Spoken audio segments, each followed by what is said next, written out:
Hi, everyone.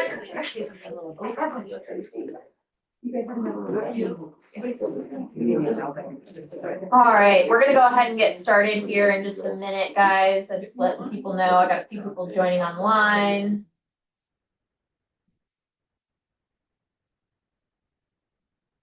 I haven't seen you pop in.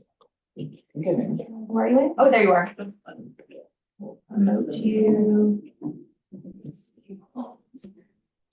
Oh, no, I can just, you should be able to just share when we get to that point. It doesn't look like it, there's any restrictions on it right now. Just so you know. Perfect. Okay.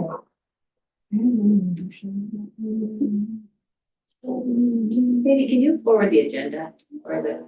It's in the calendar invite. Let me forward it to Jonathan.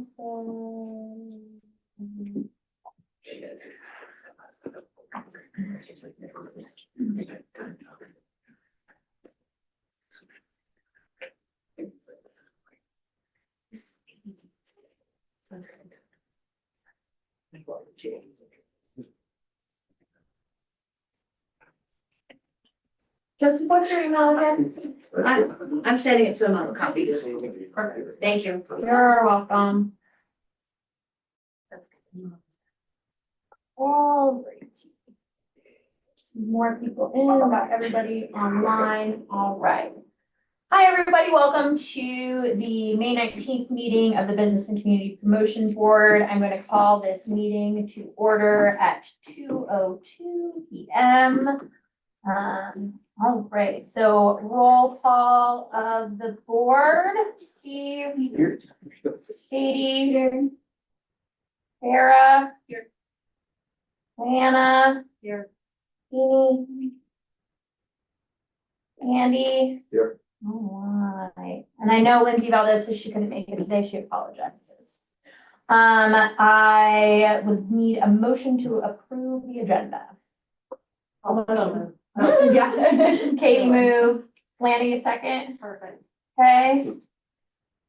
All right, and then, did everybody have a chance to review the minutes from the 21st meeting? Perfect, can I have an approval of the minutes from the April 21st meeting?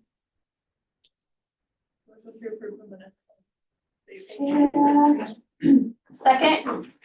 I'll second. All right, Katie. All right, I know we do have a public comment, Mary Jane. Yeah, I just, I have to go pick up my granddaughter at school. I don't know what I say. Regarding the tour today, I'm really excited. So many people RSVP'd. And it's exciting. I thought we would just do this after every board meeting. Because we're only Schedule one. moving forward, we're gonna limit it to 10 slots. Well, I think we can go 12. Okay, That was. okay, well, I'm just following instructions. I know. We've got a large group today. There is a chance that it could be called off because of lightning or weather. But Sadie will know by 3 o'clock or 3:15 if that's called off. And if you are coming, please park at the western end of the mill and we'll carpool up because there's very limited parking up there. And I said carpool, hopefully you got 30 shoes. And you guys are gonna be excited. It's gonna be amazing. Yeah. And then I wanted to introduce you to Joseph Jones, our new manager at the Argo Mill. So he'll be coming around to introduce himself to everybody. So any questions about the tour? No, and just so everybody knows, if you couldn't make today's tour, we'll be doing it like Mary Jane said, we'll be doing these once a month after the Business and Community Promotion Board meetings. We are gonna limit attendees. This one got a little full, a little fast, Yeah. so we'll be doing 12 attendees per, and we'll be offering these tours open to anybody that's a part of the Business and Community Promotion Board community, which is essentially business owners as a whole. So. And if you'd like a tour with a special group, we want, again, to make everybody aware of the project. We want them to be ambassadors. We want all the questions to be answered. So just contact me if you want more tours. And I prefer them all be late in the afternoon because that's when the construction's over. And we won't be anybody's way then. So I will see you at the tour. Awesome.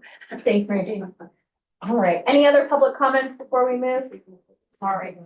Don't think we've had any reported conflicts of interest today. So then I'm gonna move to our director's report. Before I get into my director's report, I'm gonna tip it to Dylan to just briefly talk about something. So I am gonna let Dylan briefly talk quickly about a project we've been working on internally. Sure. Hi, everyone. Dylan, I'm the city planner.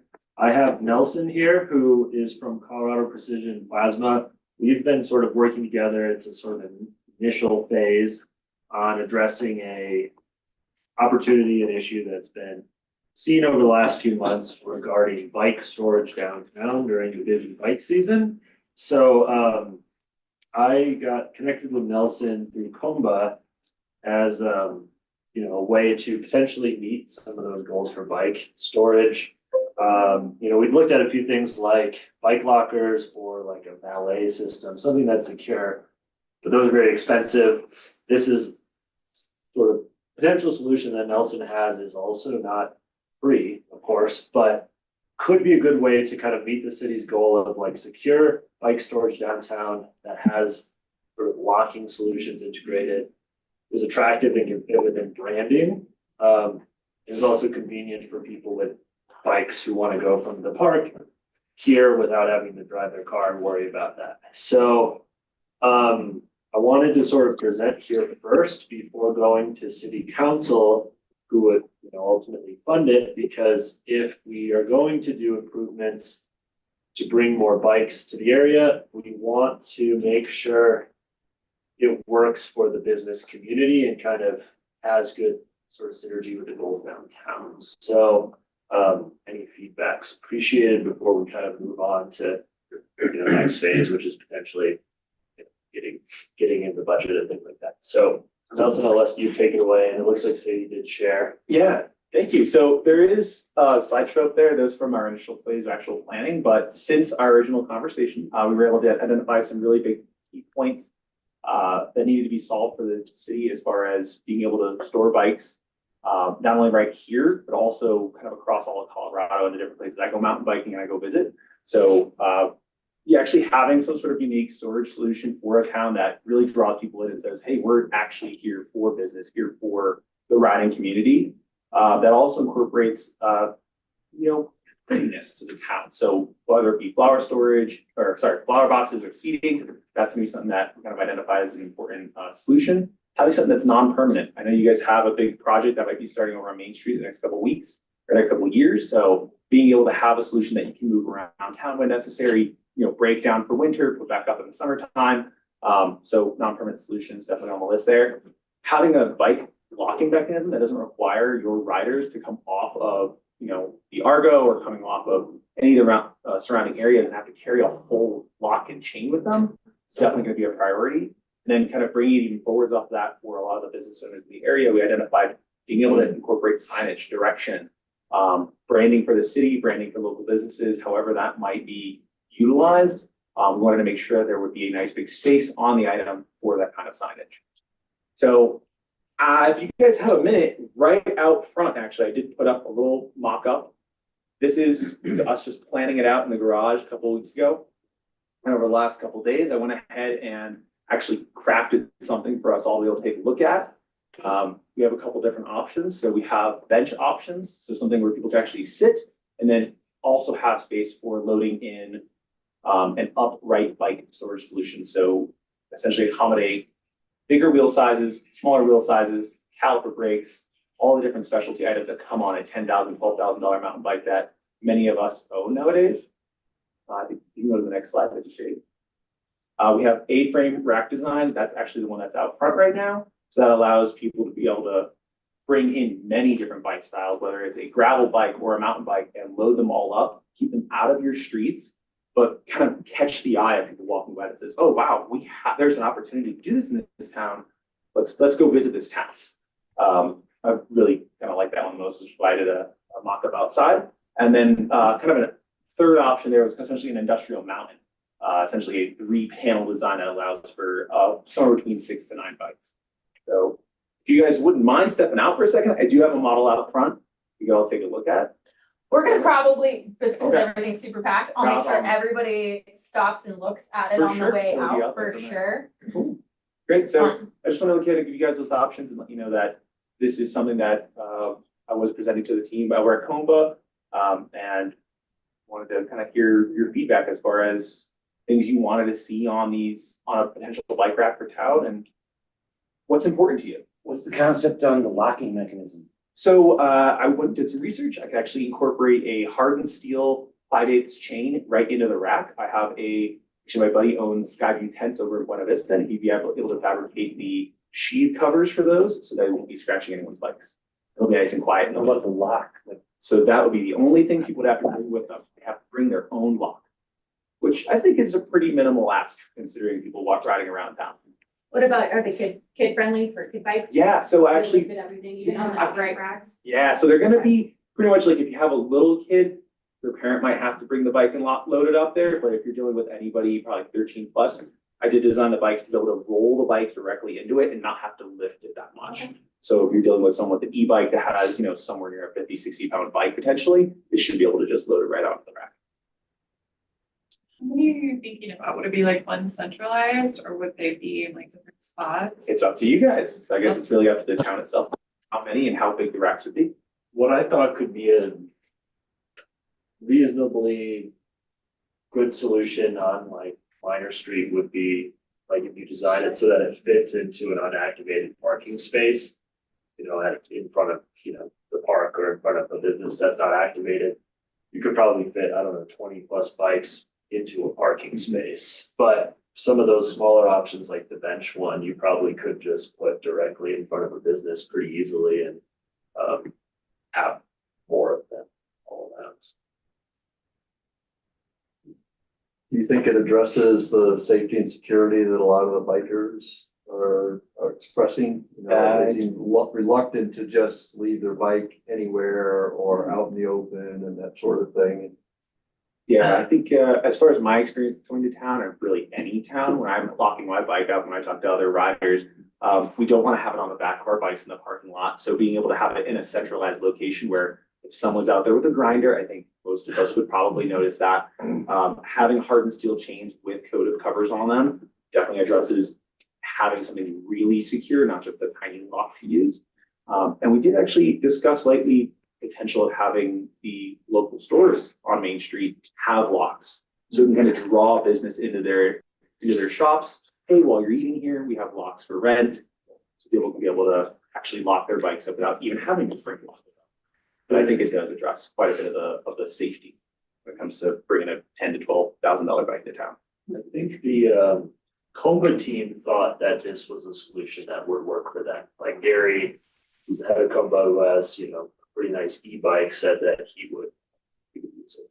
And Gary's online as well, so Gary, if you have anything. Sorry, Gary, for speaking for you.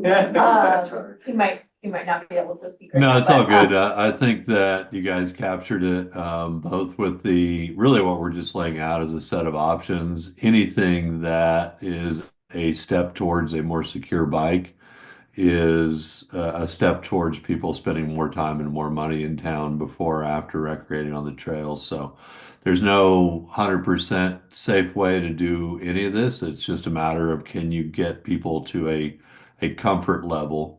And certainly, having a bike, attached to a rack. I mean, even for us, a lot of times I've taken a bike into a place where I wasn't able to lock it to anything, but it was within sight and just about within arm's reach. So, everybody's going to have their own comfort levels. And I think that what we're talking about is trying to come up with aesthetic ways to address this beforehand. So you don't have people locking bikes to trees and poles and, putting them in places where they may block pedestrian access. And just trying to give people those options to bring their bike into town, stay in town longer, and be patrons. Awesome, thank you, Gary. Chip, I know I've got Chip and then I'll get the last two. Chip? Okay, yeah, I've been actually looking at this program and I've been talking to Mary Jane about taking the Roberts Brothers garage and creating a bike parking space in there. I just talked with Ben Shea a little earlier this morning, who's involved with Combo also, and they had talked and they didn't know what type of demand there would be for that type of a service. Again, it would need to be manned. So I think this is a really good type of a solution. I would recommend that you have the bike racks distributed throughout town. I like the idea of having several of them out on Minor Street because like Carrie was just saying, I know I'm a lot more comfortable if I can see my bike, and we got a lot of outdoor dining out there. I think that would probably work out well. And I'd raise my hand strongly in favor of moving forward, and Boja's would sponsor some racks too. Wonderful. Thank you, Chip. Chris. I just want to say, as a citizen of the town who does ride their bike or skates or skateboard, whatever I feel like I'm in, having some place to actually park it would be incredible. And not, because I don't think this is just tourist focused. This is something that benefits those of us that live here. As well. So I think we Awesome. need- Carla. Chip addressed partly what I was gonna say, but I think the idea that we wanna get these bikes into town where people are shopping and eating, we wanna think about how the bike racks look along the street and I saw what you did out there. I think it's pretty cool, but we wanna think about also kind of rhythmically along the street, how that looks and plays out. I had someone else? Margaret. Margaret? Hey, I realize there's three options here, but what is like, say, well, in my opinion, we don't need a bench that would take up probably more space and not be bike, you know. I mean, we want to get the best, and get the most probably bikes in one. And what's the turnaround time roughly for To make one? to make one of those? Probably right around 2 to 3 weeks. I work pretty quick. Okay. I've been, I did a home coffee shop. It took me about 4 days to do all the tables and benches for Lost Coffee Company over in Centennial. So I usually give a, over promise, Well, I mean, obviously we want it to be, if it gets approved or whatever, fairly quickly, in order to make it happen. And the other thing would be like to tag on to what she just said. Yeah, now where is it gonna be? If it's gonna be in front of a business, is it gonna take up their space? Yeah, none of this is just literally just Dylan's getting feedback from us so Okay. that before we bring this. He wants to kind of get an understanding that with the business communities be supportive Right. of putting these and installing them. Maybe they would be co-sponsored if they were out in front of a business, say you don't activate your space on Minor and you want to co-sponsor it, you could have your branding. Dylan's just trying to get an understanding of how everybody Okay. feels about it before he brings it to the next step, which would be to bring it to council. Yeah, we've had customers who come on like an electric bike, which are for quite a bit of money. We have them tie it to the pergola and things, and so we can see it. One guy just leaned it against, I go, we went right out. We said, oh, no, don't do that. We can't trust that. So Yeah. I think it's great. Well, it sounds like Dylan from the consensus of the board. Is there anybody else or Andy? And these are portable or can be portable or moved around fairly easily or certain versions. Yeah, so the design is gonna be quite heavy so that it can't just be walked off with. Right. But it is gonna be portable, so every year you can break it down, put it in storage and then bring it back out again. Is there a way to move it all put together with a certain device or probably not? I'm depending on kind of the feedback, if that's something that's needed, we can always add wheels to it, but I would imagine you probably don't wanna go drilling into the concrete, into the pavement in order to install something like this, so I think if we're aiming for right around 400 to 500 pounds, we can keep it Find pretty well a secured good down there. location for the season. Exactly, Right. but again, you can move these. I was thinking like for special events, if we wanted to add capacity or Does something like that. Public Works has some trailer capacity, right? Because I would guess 400, 500 pounds is heavy, but if we could get it, four guys on a trailer. then it probably Like a would be forklift would probably be able to move Yeah. it. Forklifts are just 4 or 5 minutes. The voluntary forklift. So I guess what I'm hearing is what some of the bigger needs are placement, sizing, making sure to block things, but also being able to provide spaces for sponsorship, signage, And I'm guessing the city would probably want to have a logo or crest on there as well. So these are all things that were kind of in mind when I was thinking about doing a bike rack for the city of Idaho Springs. Awesome, thank you One guys. other final What- to lift it as well, like with a forklift, and that way we have some flexibility, It'll be not straight. breaking it all down in your design, that it could be moved around. Absolutely. Probably wouldn't happen that often, but when we're trying to open up the street again, we need to move those out of the way. If we have to break it down, we just move it to a different area, that might. be a good idea. Absolutely, definitely an easy Just thing to do it. If that's mandatory for kind of the build, you know, absolutely, incorporate some pockets in there for a forklift. Chip? Would there be any possibility of incorporating a light lock in there that people could just put 50 cents into or something like that to be able to lock it? And I don't know, because again, when I go biking, I'll carry my bike lock with me, but I don't have just a lock. I don't know, most people do that. It'd be, maybe we have somebody that's selling a lot of locks. I don't know. But most people aren't going to have a lock with them, is my thought. Yeah, I think that's fair. Like, I don't normally mountain bike with a padlock, but I suppose like if it was once you come a few times, you're like, okay, well, now I know to have a padlock in my car or something like that. Or like Nelson said, if, a few restaurants had 5 or 10 little padlocks, you could rent it out while someone's eating or sell them or something, potentially.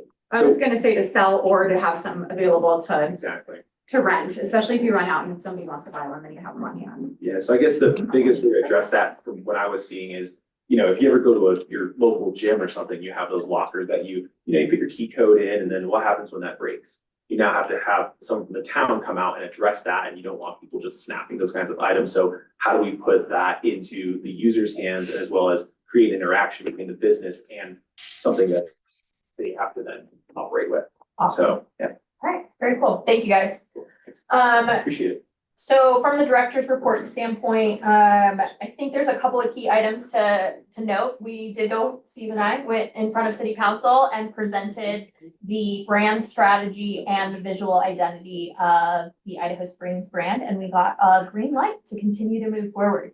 So that's awesome and really exciting. I have started to develop a brand book and brand guidelines book with Nate. So those things will kind of craft all the rules of how the brand is used. We're going to start applying it. And as we start applying it, there might be some few edits that go in. You guys will see those as we go through. We have started to work on the website and are starting to see good movement on getting the website up and going. Kind of something that's important for the board to consider is that now we have this brand. What do we want to do with it? Now we want to launch it.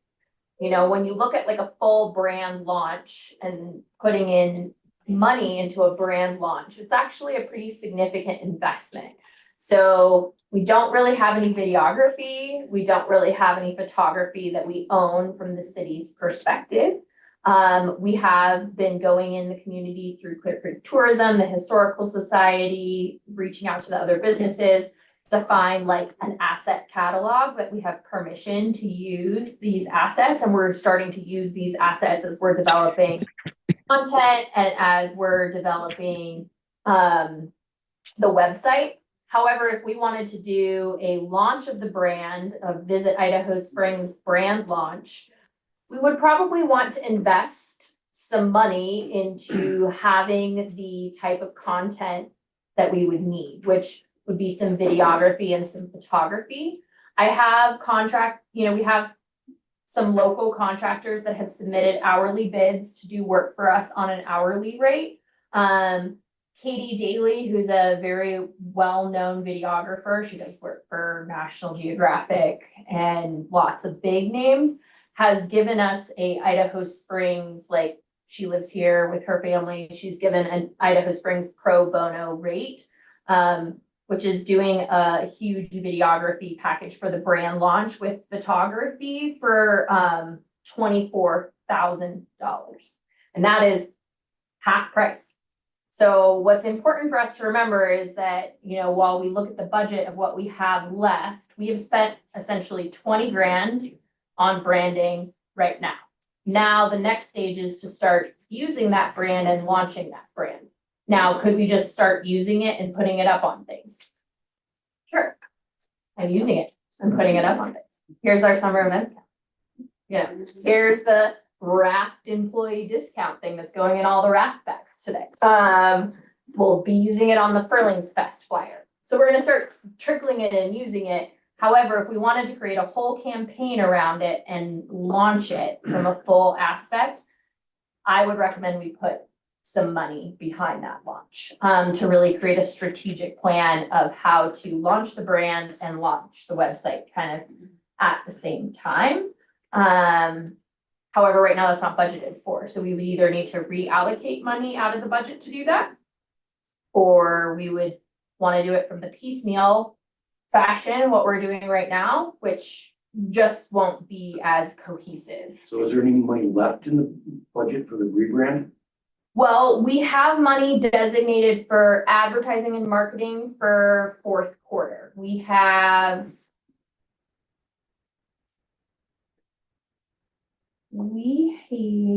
Sorry, let me tell you the exact number. So in September, October, November, and December, so 4 months, we have a little more than $11,000 designated for each of those months towards advertising and marketing. And we pushed that back since we were a little late with the branding. So we could reallocate some of that money and spend a little bit less money on advertising to develop the assets of the brand and to have a full launch package available to us. Reallocate that money now so it would stretch out all the way for the rest of the year, whatever you develop? Yeah, absolutely. So I think all together, if I was to, so total we have $45,000 left in our marketing and advertising section of the budget. And that does not, that all of Nate's work is already done. All of the website money is already taken out of that money. So that's $45,000 strictly left in the marketing and advertising budget right now that we have designated currently to advertising for fall and then. So that's kind of a big point. My opinion is it's fresh enough to where if you launched it in the fall, it would be fresh all the way to the beginning of the year, then you can restart the budget over for advertising. 100%. That's kind of my thought, is spending a lot of time this summer and into the fall really developing it. However, that would mean that what we would be doing is if we took that $24,000 for Katie to develop this advertising campaign, which includes videography and photography, that does put us at, you know, a little bit less that we would be able to spend on actual ad buys, but we would be able to then roll that over into first of the year ad buys. What's her timeline for being able to do this? So she would be able to start immediately and develop it over the summer via the time when we're looking our best. So it would be in line with being able to launch it in the fall. And have you gotten what you've needed from tourism? No. Okay. But I have gotten what I needed from a lot of other people, so great partner, the Yards have been a great partner, Bojo's has been a great partner. We're getting a lot of participation in access. We have developed what's called the Shared Idaho Springs Asset Catalog, which will have templates for things that people can plug in and use for that kind of thing. Me specifically, templates for me to be using, as well as assets of like photography and videos that we could then be using in our content. Well, saying it'll be done by the fall sometime. I mean, can she not give us a better schedule of getting it done and it's. Well, it's a very complex process. It's not just like saying, she's not gonna go around with her iPhone and video. It's like a full video production. So it would be all based off of production scheduling. We would want to be doing a campaign, so it'd be a whole thing around it.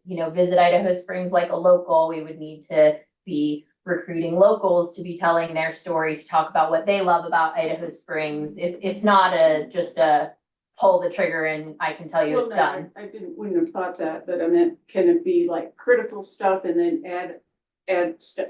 I'm just looking at to get it out there sooner. I mean, it just seems like that's important. And if you have to pull money from like, say, November, December advertising, I wouldn't think that would be too harmful. It seems like there's enough money that you could use the new branding, maybe not in video or photo, but some graphics that don't cost as much. And pulse those out, support the events and other things that are going on. And then there's still money for this bigger spend, and then that releases an attending that. Yeah, absolutely. So to be clear, I plan on pulsing it out and using it. You'll start seeing it on our flyers, you'll start seeing it on social, you'll start seeing it being used. And then once we get the website up, you'll see it on there as well. But it will be pulsed out and then kind of like an official, more brand launch in fall. So it does kind of sound like to kind of start looking at that. I think it's a great idea because we're gonna need assets anyways, and this is a long-term investment. This is not something that's just gonna do us well. For now, it's gonna be something we can use for years. Okay. So. Will that delay the website altogether? No, I'm still gonna do version 1 of the website. It will be, version 1 of the website will be up by the 1st of June. And that will have a landing page and an events page. Then we'll be building out the business listings throughout the summer. Andy? Nope. No? Jeannie? Okay, cool. Everything else in, the director's report, the outside festival that you guys approved us going to, I'm gonna have an offline conversation with Lana after this, but we are planning on doing a, visit Clear Creek, visit Idaho Springs photo booth. So if you have anything from your business that is kind of iconic and you want us to use it as a prop down at this, we are super excited to offer that. It is a zero impact event, which means I can't hand out anything physical. No flyers, no pens, no nothing. So we'll be doing a photo booth where we'll be collecting pictures, or we'll be taking pictures and then collecting information such as email addresses and social media follows in correspondence. And we're also doing a large giveaway for that as well. So we have already gotten some commitments for that giveaway. But if you're interested in donating something to the giveaway, please let me know. Everything else in the director's report is one other thing. We've been kind of finalizing 4th of July, and there's been lots of conversations around whether or not we want to offer alcohol for sale by a nonprofit in the park. To give history, in years past, pre-COVID, the park alcohol was always sponsored by like the Republicans or the Democrats, or somebody always sponsored selling alcohol in the park. And that was pre-CODA. When the CODA came into effect, we made the decision to no longer offer beer and alcohol or food available in the park because we wanted to drive business along Minor, and people can take their beverage to go and walk along Minor. That's the whole point of having the CODA.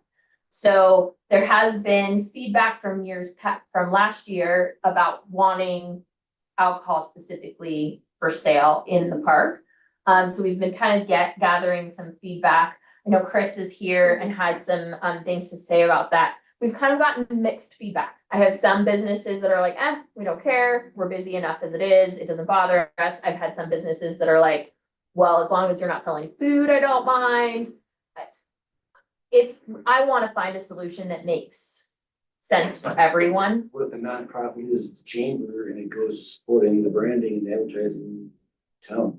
We could do that. I mean, I think Clear Creek Arts and Education has volunteered themselves as that. Problem is that that means somebody in this room has to be willing to staff that booth, which is always the thing on 4th of July. If you're gonna run the booth, you got to be willing to staff the booth. And we have to have TIPS certified servers or bartenders to staff that table. So if that's a nonprofit, it doesn't matter. They still have to have TIPS certified servers at that bar. So Chris. I really want to suggest as a win-win, because we do have this tradition of nonprofit groups serving alcohol is to ask those businesses that serve alcohol if we would collectively be willing to donate a portion of our sales on 4th of July and maybe ask the arts and education to do like an awareness booth. It's like, hey, we're doing this. This is the list of vendors. If you spend money there, we will get some money back from that. And I think that way, those of us that really depend on huge sales on 4th of July, it's a win-win for us, and Clear Creek Arts and Education can also get something from this. And I can maybe see that as the best of both worlds. Another possibility of that is that they could offer some NA options available for sale in the park, because I think that was one of our biggest constructive criticisms last year, is that we didn't have water and we didn't have NA options like available right there in the park. So I know that that was a big feedback point for us, was being able to have like maybe some tiny little snacks like candy and stuff like that, and some NA options. So maybe if Clear Creek Arts and Education would be willing to host like the information booth, and then they could drive people to the businesses that will be sponsoring the alcohol. That I do like that as kind of a compromise. I love it. You love it? Wonderful. Cool. We're in. Cool. I'll go that direction. That's easier for everybody anyway. Okay, cool. Any other questions on my director's report? Cool. Moving on. All righty. Next we have the downtown mobility master plan whole thing project. Some of you guys have seen the revitalization of this project coming to life. So go ahead and share your screen and we'll introduce some people from the team, and they're gonna give you guys a brief update on where we are. Hey everyone, well, I start to pull this up. My name is Charlie Durston. I work for HDR. We are the lead consultant that the city has hired to help design this project. Right now, there is funding through a RAISE planning grant, which is a large federal grant, to bring a whole program of elements sort of centered on downtown to about a 60% design, which is not final design. And we are sort of just underway for a couple of months on that. And then I also have Cheney Bostic online, who works for Studio Seed, or that is her business. And she helped lead the previous phase of the downtown master plan that is really driving a lot of this work, a lot of the program work. And then she has brought with her a team of landscape architects to be sure that this is not only a functional, but a beautiful space that reflects the historic nature of Idaho Springs and helps build on all of the wonderful things that you're doing. And now I'm going to actually focus on sharing the screen.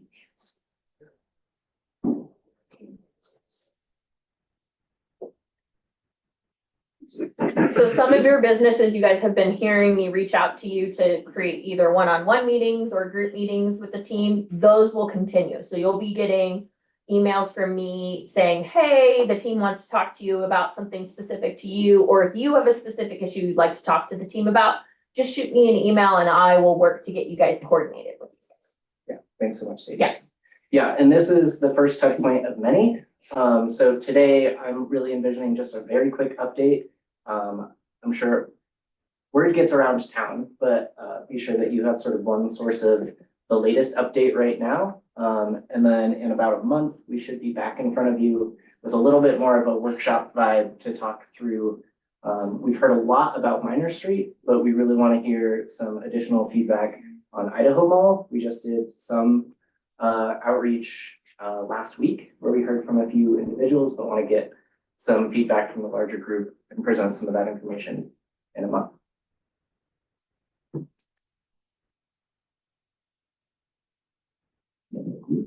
So brief agenda, mostly have already done introductions. I will talk you through just the program elements so that we're all on the same page, what is and what is not included in this program, and then some updates on specific elements, and then talk schedule and next steps.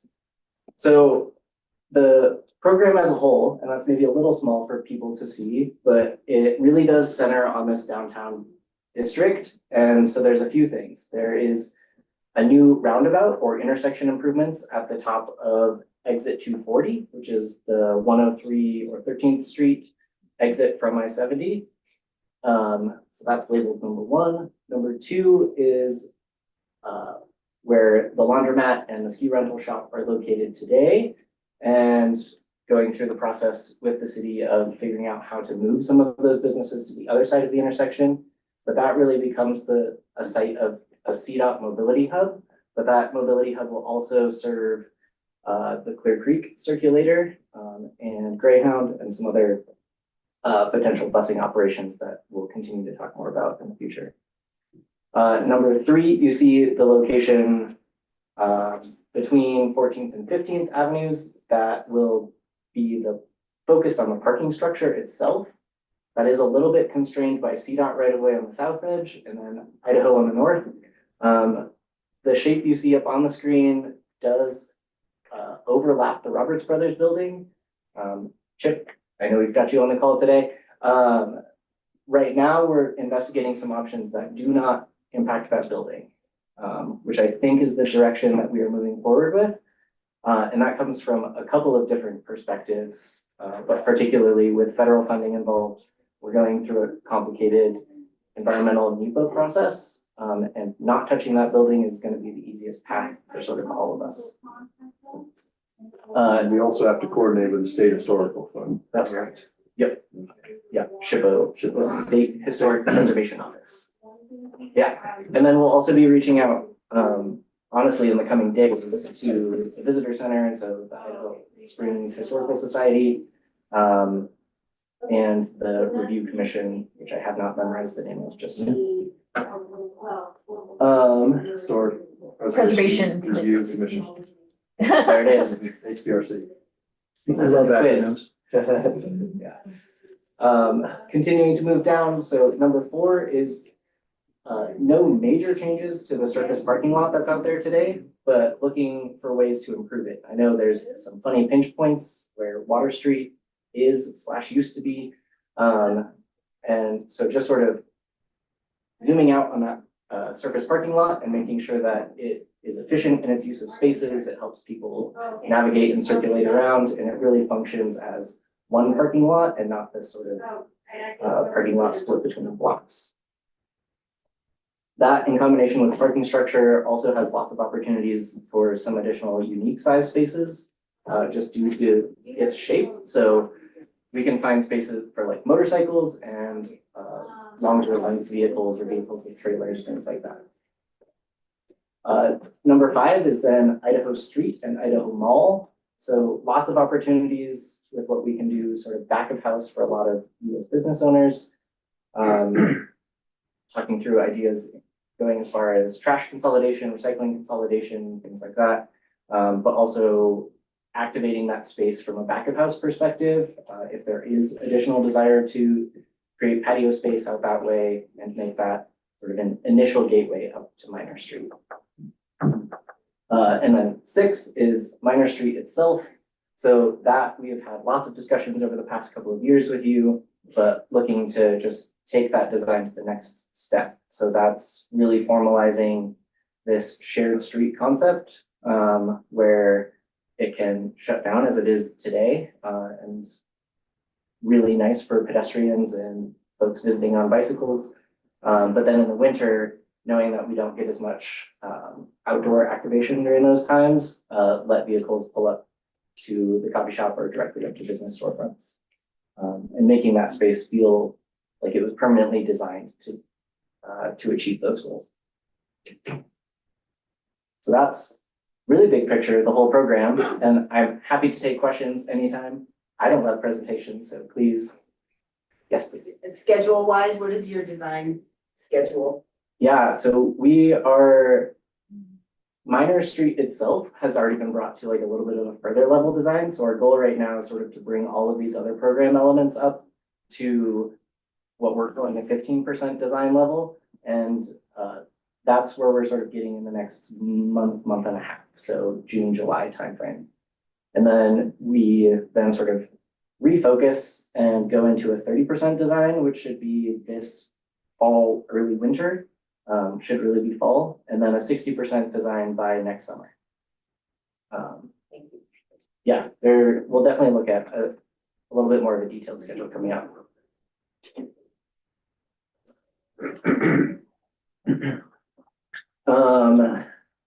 This, and I think this will go out with meeting notes, right? It's for people to review a little bit more. I went into a little bit more detail on the overview than I initially intended. So some of this will be repeat. And I will skip through it quickly.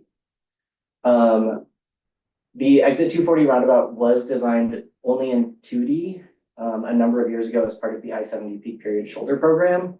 So we are right now in the middle of trying to figure out exactly how that works in 3 dimensions so that all of the ramps off of I-70 work and we can tie it down to Mavericks and to Shell and also provide that access to the mobility hub and Idaho Street go in both directions.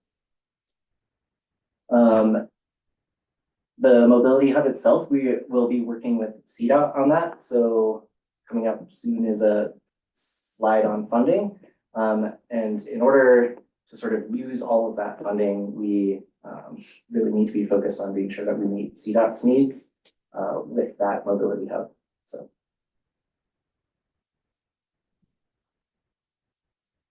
The parking structure, I was just talking with Steve, we have been going back and forth on some options and think that we have found what is really going to be an option that we think everyone can get behind that adds, I believe our number is 250 spaces on net.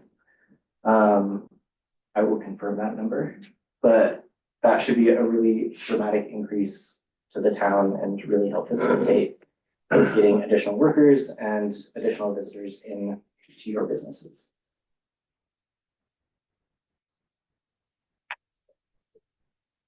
Parking lot, I think is covered. Yes, please. I guess I missed a step. These projects I thought were independent. They're all in one program now? Or? Yeah, yes, the answer is that they're all in one program for now. So that program will go through the 60% design phase, and where they go from there is dependent on funding that the city is continuing to apply for, both at a federal level, but then also that the funding that is already allocated on top of potential additional city funds could be used for a smaller subset of these programs. So while we are designing this program cohesively so that whole program can be built at some point, it will also be able to be broken into smaller pieces that are more manageable and depending on the budget constraints that are faced. Well, I don't understand. I mean, the scheduled 60% was to get all of this done, right? For next year, 60. Correct. Okay. Why isn't, I guess, I don't understand why the parking structure isn't being handled differently from the roundabout and mobility hub so that we can get moving. I mean, Because of the, funding isn't coming from the same places. it is. It is. That's Okay. why, to answer your question. The question is because this was federally funded through the federal grant program. So that's when we had to combine it all together. So when the decision was made to fund this program through federal grants instead of through a SID or through tax increases or those things, through grant funding alone, we had to put it all together from the federal planning grant purpose. So do we have it? We have the federal planning grant, which is what they're doing right now. We will not hear about the capital portion of that grant until June. June. Yeah, they're federally or legally obligated to announce the awardees by the end of June. So we will know that very shortly. Has the money been released or just awarded? Which money? The federal that you're just. The planning money. The planning money is released. So that is what is allowing us to work on this design. The capital planning grant has not announced the awards yet. So Is it almost a guarantee that we'll get money from the awards, or is it? It is not. We don't know yet. That's a scary thing. Yeah. I have another question about the parking garage too. Aesthetically, for 250 spaces, how many tiers will the parking lot be, the parking structure? Yeah, so it's a little bit of a unique site, as everyone knows. We're on a bit of a grade difference between Idaho and then down where the parking lot is today. So if you take Idaho Street as the ground level, then it will be 2 levels above that. Okay, that's not terrible. Yeah. That could be like towering over the back of town. Yeah, and I was we, curious about.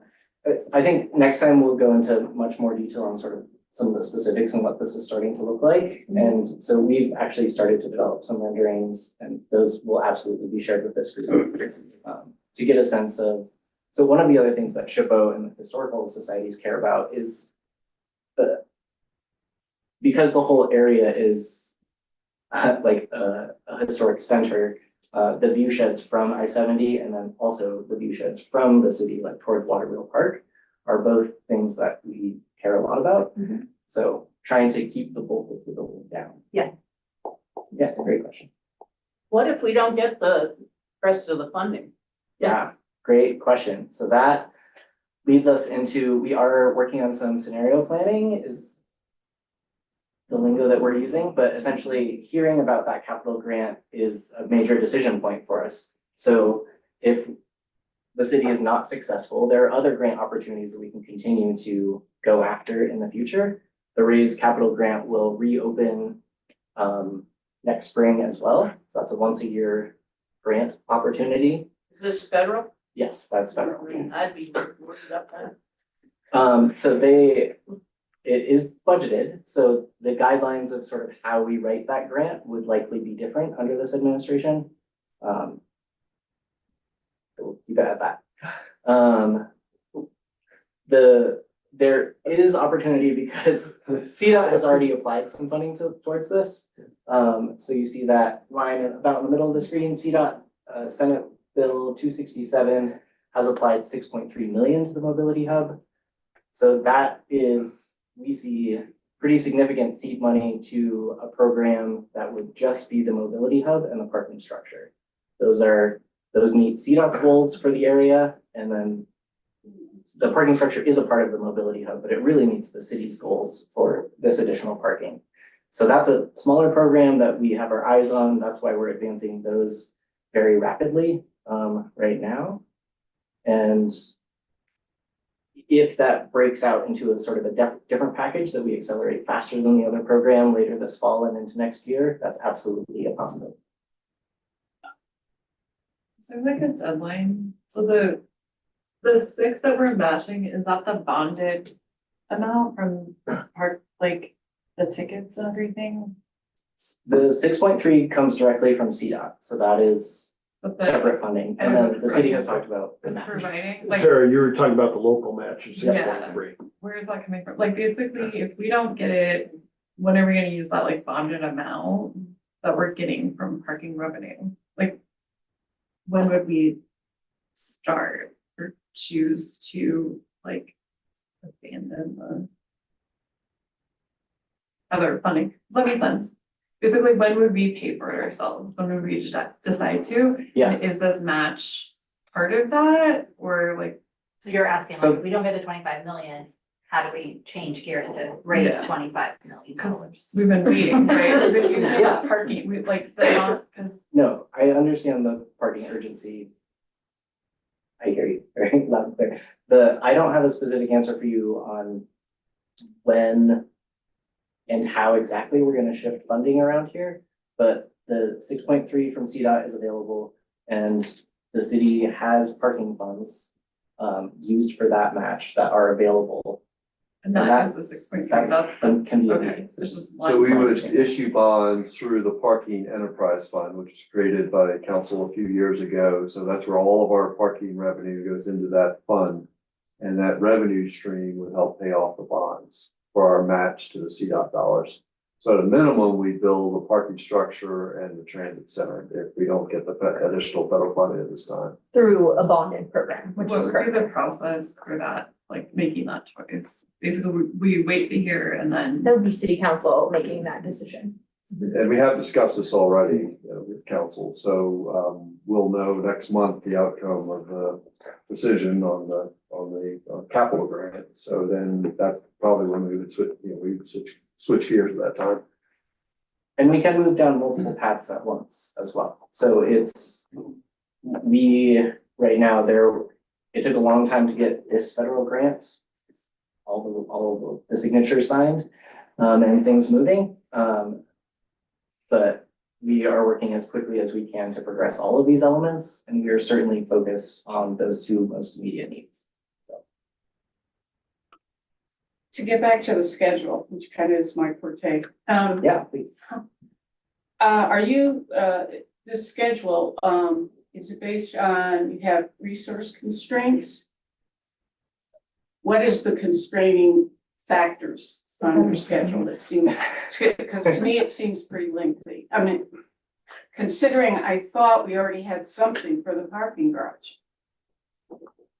Yeah, so we have some site layouts for the parking garage that consider how vehicles will move in and around it, but the structure has not been designed. Right. The foundation has not been designed.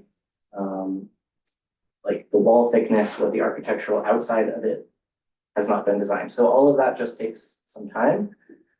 Right. So what are the constraints on your resource to get this done? Yeah, the major constraint is the federal process. So both the NEPA process, and then as we get into the ownership of the properties, the right-of-way process is also going to take some time. Those are gonna be the major two. Well, the NEPA is funding.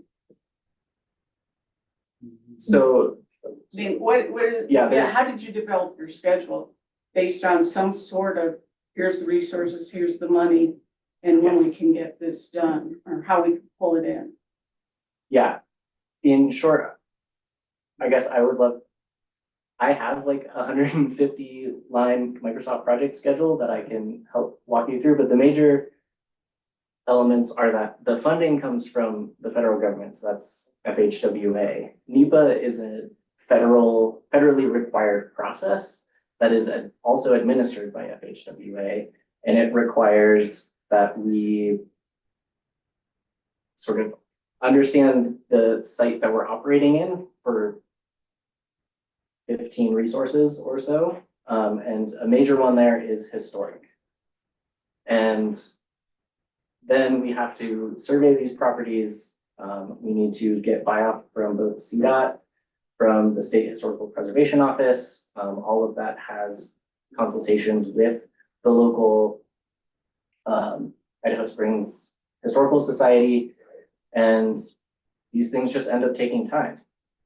So there's multiple, SHPO has a 4-week review process, and they'll look at this twice. So things just add up. But the goal is that by next summer, we have a 60% design that can be brought through final and into construction much more quickly.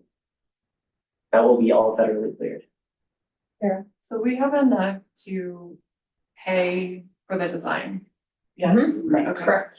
And we maybe have enough for the garage depending, and then we maybe have enough for the whole thing next month. Yeah, so that kind of, you know, the city council has a plan B to fund the garage kind of lined up as a plan B package. Right now, again, those plans are just totally in the wind about that. So these guys are gonna be around a lot more. I wanna keep us moving for today, but these guys will be around a lot more. If you wanna have a one-on-one and go really in-depth into the timeline, you really wanna understand, just email me and I will get you guys on the schedule with them. It is complicated, and the reason it is so delayed is because we chose to go the federal grant route. It adds a lot of strings and it adds a lot of process. So I totally hear your question, and it's frustrating to me too. So it's not, I might sound a little defensive, but I'm not trying to be defensive. No, I understand, and I'm not trying to make you defensive. Yeah. I'm just, experience says like surveying should have already been done. Surveying is complete. Okay, Yep. so that's one of your complete items, okay, soil testing and things like that. Yep. So Oh, we I'd have, be interested in looking at that schedule perfect. when we have a chance, okay? Love to. Could I just add one thing Yeah, Mayor. quickly? Mhm. I want everybody in this room to know, we have tried, Lord knows we've tried to speed this up at all. I seldom use the word glacial, but sometimes I feel like that's the pace that you have to accept when working with the federal government. Trust me, we have reached out to anybody and everybody that would know maybe a lever to pull on to make this go a little bit quicker. And I'm just saying for a number of reasons. We have really gone the extra mile, and I promise you, we could not have sped this up anymore. Okay. Okay, just so any actual construction is knowing the start date is in forces beyond our control. Does that sound correct? That's a beautiful way of putting Okay. that. Yeah, 100%. There's absolutely no way to put any kind of firm start of construction date Okay. in any And when idea. you know something, we'll know something. Yes, Okay. and and this summer, I want you guys to know, this summer a lot more clarity will come quickly. You know, so once this summer gets underway and the grant decision is made, council has said they want to be quick. They've been doing a lot of work behind the scenes. So when we know more, we can certainly give you more firm, but we don't want to give anybody any ideas because we don't have any ideas. So I'm gonna move us. Charlie, let me just add, so 60% design will be done next spring, is that, yeah, that was right? And then we would just need to finish construction documents for the parking structure and the transit center that's right with the parking structure. That's And then correct. we can put it out to bid and get the thing built. So we're probably talking, what do you think, just projecting a little bit, just to give people an idea, because I mean, it's, you know, one way or the other, it's gonna get built. To commit, but. Yeah. Maybe let us get back to you Let's- with the right way to frame that schedule. Yeah, Okay. yeah, Okay, but I let's. mean, we are planning to find a date to get this completed with construction documents and get it built. I mean, that's like, Yeah, but it's just whether the whole thing gets built or whether we're just talking about the parking structure and the transit center. I just want to make sure people understand that. I mean, recognizing that the parking structure, parking problem in town besides I know the redoing the payment thing for the parking. But that is one of the biggest, things that theoretically, from what we understand, is impacting our businesses, us, particularly as smaller businesses. So that's where I'm kind of bouncing around, because now I'm thinking 3 years where we have something, and that probably is a good, estimate. So that's where my concern was coming in, it's not that anybody hasn't, particularly the funding has been a big issue, but it's no small thing. This is the biggest probably marketing other than the website and that. Anyway. Okay, no, I appreciate that. thanks, guys. Guys, gonna go ahead and talk about parking as we're talking about parking. Let's just talk more about parking. Guys, let's talk about parking. Let's talk more about parking. Let's do that. I'm gonna speak for about 5 to 7 minutes. Let me take you through a timeline real quick. And then what we have in a proposed agreement for parking services, and I'd be happy to answer any questions after that. The timeline for this process started February 19th of this year. The city issued a request for proposals for parking management program. February 25th, we hosted a pre-bid meeting. Everybody who was going to bid had to come on site and tour the city with us. We had 11 potential bidders. That's outstanding. And just to brag a little bit, we heard through a little birdie that when Estes Park went through this, they had 9 people show up.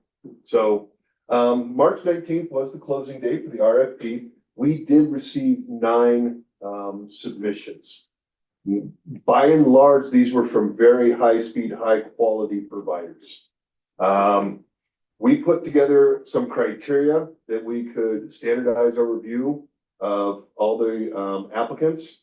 And so that was company profile and experience, their technology and equipment, their financial proposal, their customer service and community impact, their operating plan and staffing, the sustainability and innovation.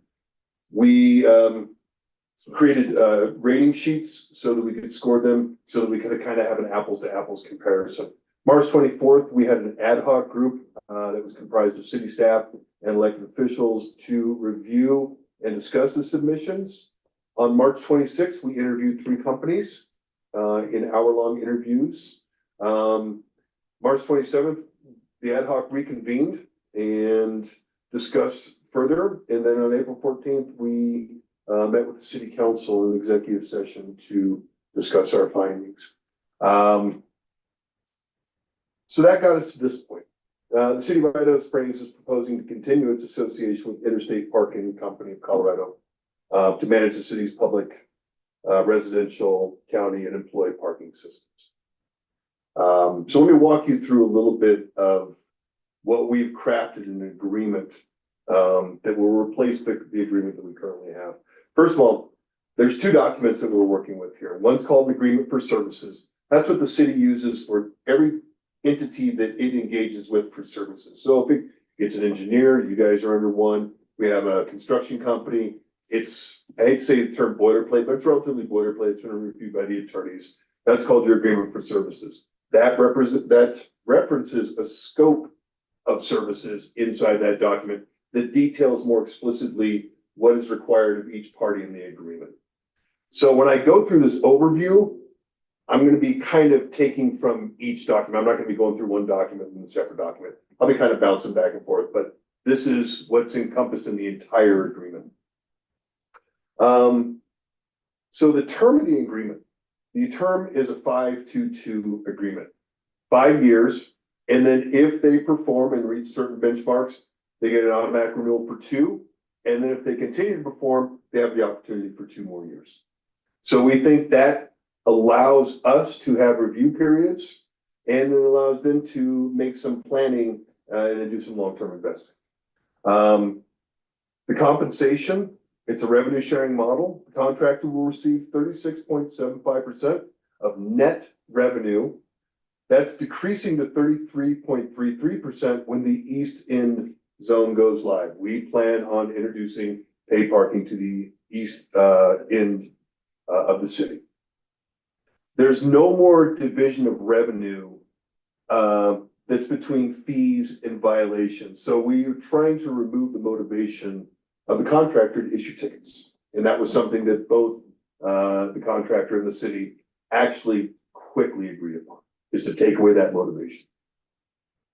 And then obviously termination, every contract has a termination clause, and the city may terminate this contract with 60 days notice or immediately in cases of serious breach or lack of budget appropriation, because we are under Tabor. So the key services provided, they will take care of obviously the daily parking operations. The paid parking, the rate structure will be set by the city council as it always has been. It's not in the contract. The contract actually says the city council will approve the rate structure. They're going to do that by resolution annually or whatever change needs to be made. The current times of enforcement will stay from 10 a.m. to 6 p.m. But that can be amended by the city council as well.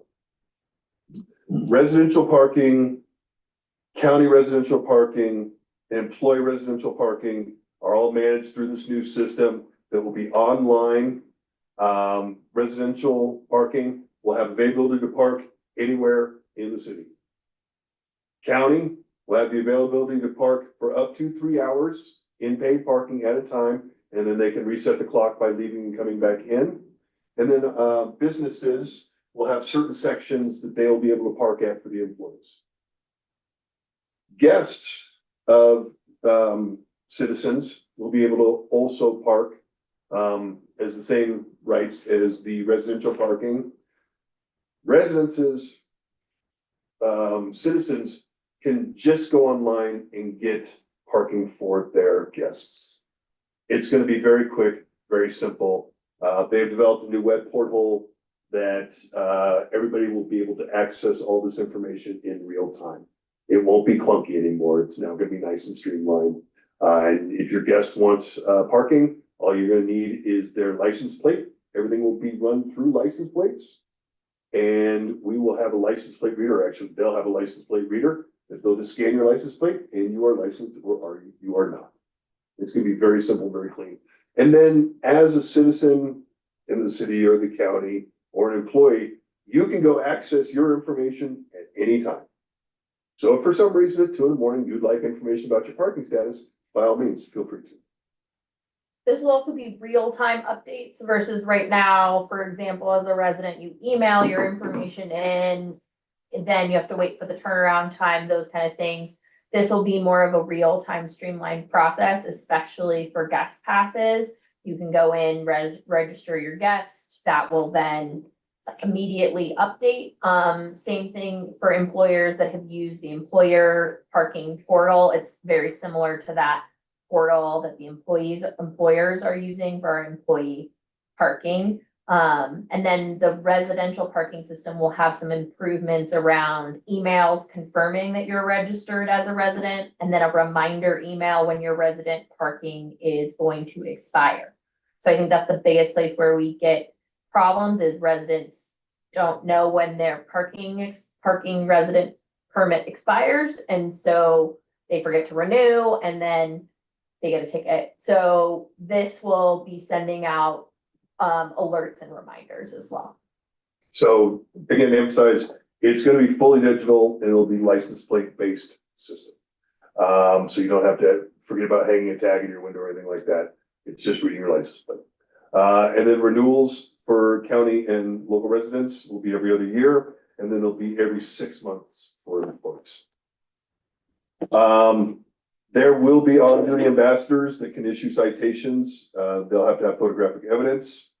The contractor shall respond to complaints within 1 business day. That will be part of the contract. The appeals, if necessary, will be handled by the city prosecutor or municipal court.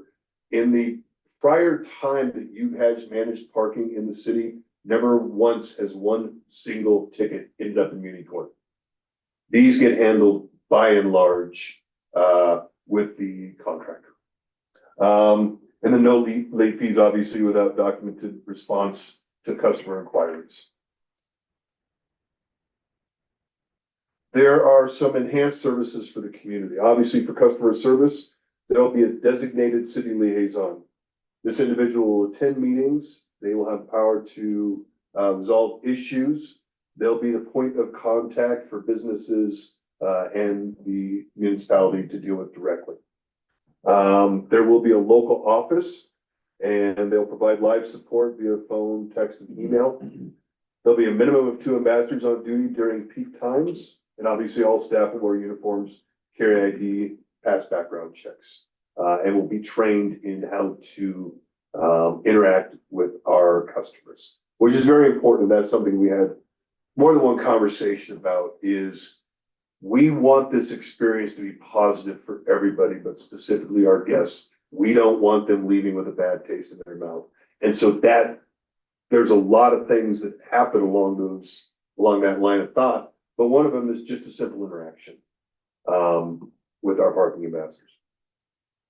We will be instituting smart technology, so we'll have real-time dashboard for city monitoring. So the city at any given time will be able to see how parking is behaving.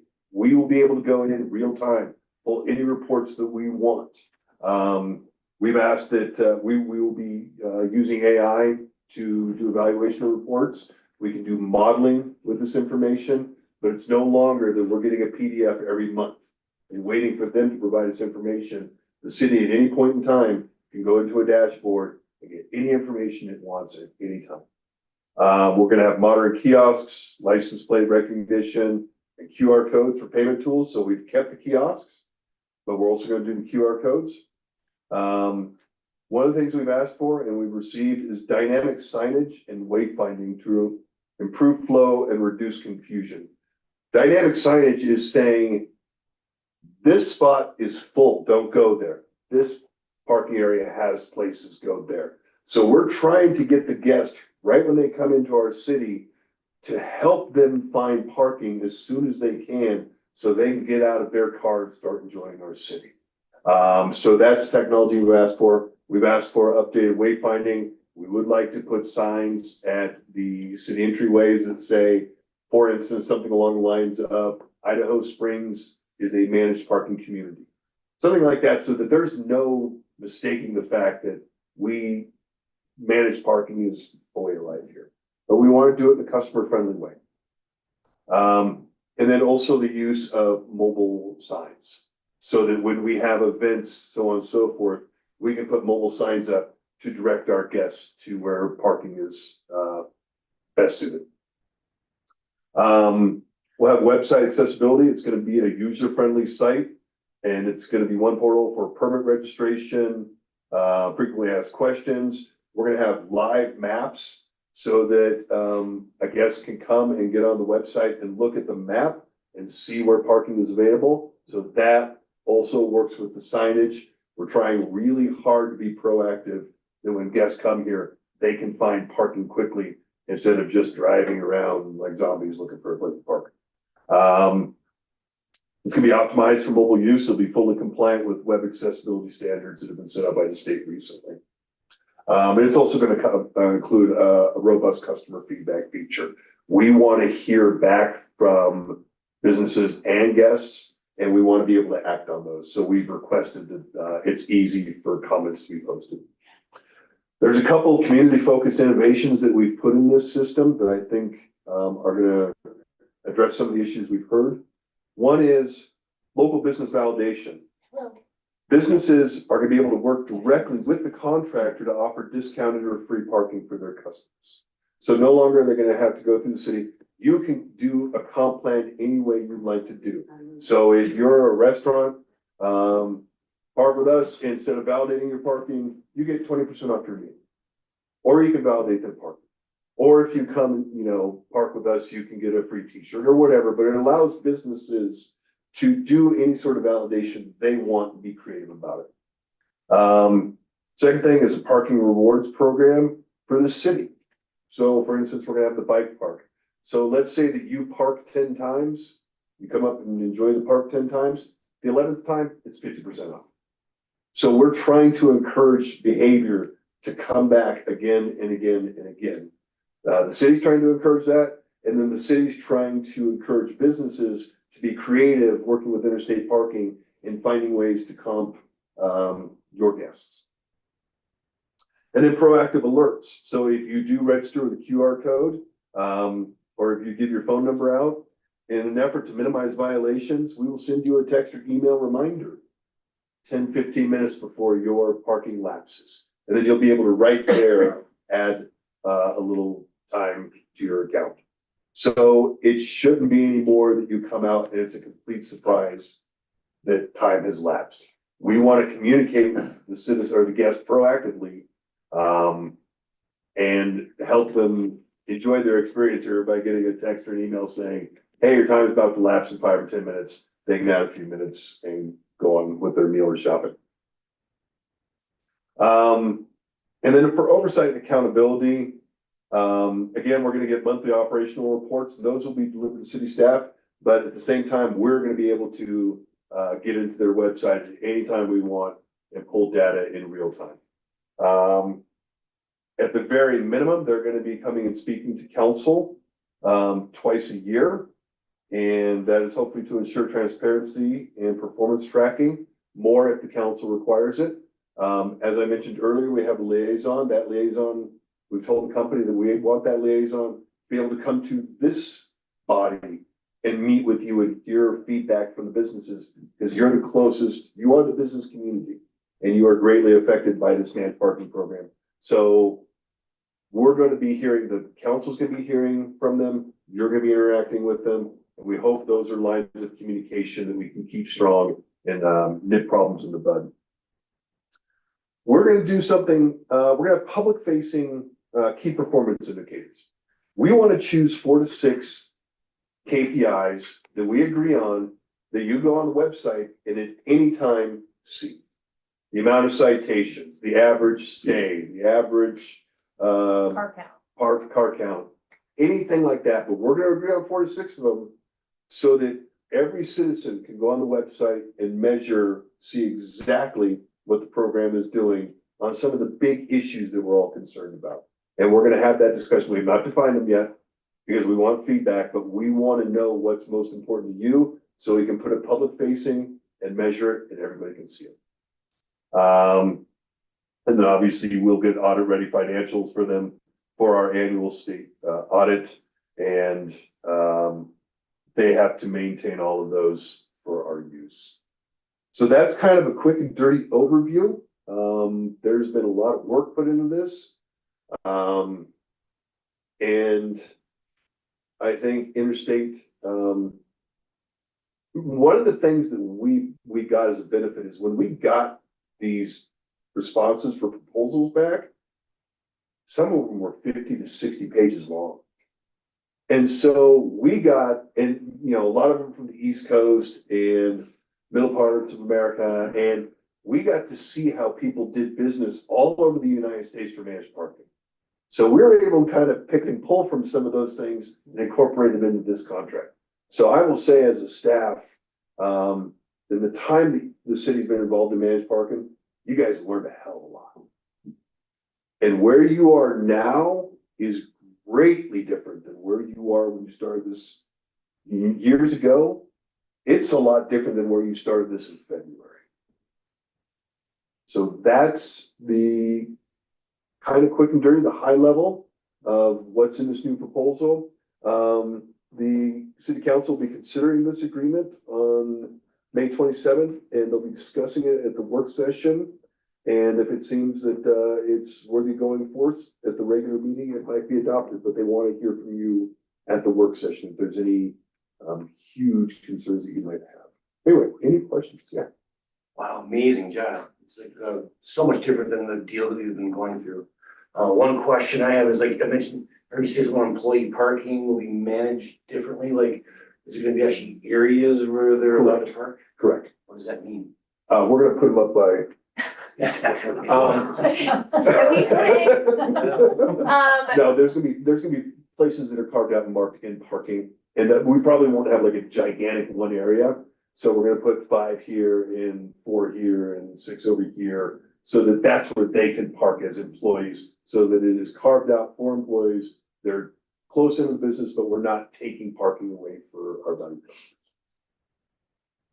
Or we could just put them up on the street. I mean, whatever. I had to step out, so I don't know. I apologize if you covered this. What about, I feel like the signs for residential, they're like these little green signs. And I'm constantly telling people, are you a resident? If not, don't park here. So is there any kind of improvements on that can happen? Yes, there are, and the contractor has to pay for them. And they're also gonna be doing some doing a scope of work around understanding what is residential right now. There are some zones that might not need to be residential that are currently residential. So there's gonna be an evaluation over the whole parking plan with Interstate and identifying zones that could go to paid parking, what zones need to be residential and all of that. So there's gonna be a whole revision of that as well within the new plan. But yeah, any signage that is looked at or changed, that's in the contract. I have 2 questions. Yes, sir. The first one is on the local business validation. So offer discounted or free parking for customers. So that would be like the businesses would get charged. The Correct. difference in that discounted rate or the free parking. Correct. That's the arrangement. Yes, like most validation programs is. Right. Except just to interject real quick, what we want to do is and they have the technology to do it, is be creative. Yeah. Right, so it can be just straight, we'll validate your parking. It can be, we'll take $10 off your meal. It could be a lot of creative things that however you think best induces your customers to. Yeah, I just pay for parking. That's what I do That's great. now. So anything that makes that easier is great. And Andy and Chuck already know my dilemmas. When is this new technology coming on board? Like they already have it, like, why have we not been able to use it before? And then when is it coming on board? Because if we're staying with the same parking management company, why were we not using the new technology before? It is relatively new. Okay. They're Within the last year, they've really been developing that and testing it in other municipalities. We were not a test location for the new technology. So now that's been tested in Golden and in Breckenridge. And so we will be implementing that new technology. Okay, so we know it's good, it's ready, Mhm. and then as soon as we go into like the new contract phase or something, we'll have access to it, or? Yeah, it'll be a pretty quick turnover. They've already been I'm sorry, I'm looking at Gareth because he's sitting over there. They've already been developing a lot of this stuff on the back end. So it should be a very easeful transition over. In fact, most people won't even really notice much of a difference, except for residents will have a more robust system than they currently have. I have a quick question on that. Sure. You're talking about KPIs and tracking all this data and also license plate readers, so there ought to be an opportunity for a rather rich data set to be built. I don't know what their capability is. But is there any, have they said anything about being able to understand where cars are coming from, who guests are, in-state, out-of-state, commercial, maybe indicating rental cars, repeat visitors willing to stay, because it could be used outside of parking, right? for Yeah, so tourism purposes. that's what we're asking for them to work with an AI so that I can then get access to those analytics and Yeah. start using it in our marketing efforts. So that will be, the only people that have access to that data is the city itself, but we can then use it for a lot of our efforts and understanding, as well as attracting other businesses into Idaho Springs. We'll have data to show businesses that are interested in being a business in Idaho Springs. We'll say, hey, here is our traffic report that tells you a lot of information about who they are, what they are. And it will also be a great way for us as a board to measure our efforts, to see if we're doing targeted marketing, are we reaching that section and are they actually coming? And can we see that as a direct return on our investment?